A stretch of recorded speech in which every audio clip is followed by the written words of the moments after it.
This video captures the historic flooding of the Kentucky River in downtown Frankfort, Kentucky, following 4 days of relentless rain. The river rose to its second highest crest since 1978, transforming familiar streets and landmarks into water-covered landscapes. At Riverview Park, the popular Riverside Trail vanished beneath muddy floodwaters. Residents gathered at the scene, surprised and stunned by what they saw. The water rose so high it nearly reached the railroad bridge. Yellow, fast-moving water rushed downstream, carrying debris. Even buckets floated by. Entire subdivisions were reported to be submerged.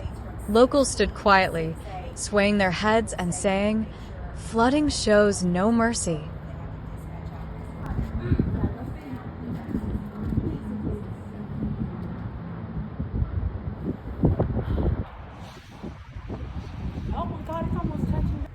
The Paul Sawyer Public Library was forced to close after its entire parking lot disappeared underwater.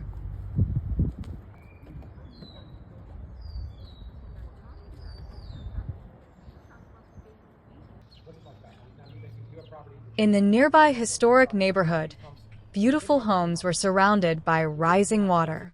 Some homeowners stacked sandbags several feet high in a desperate attempt to protect their homes and block the encroaching flood. For many, this was a moment of reflection, a stark reminder of how quickly life can change when nature takes control.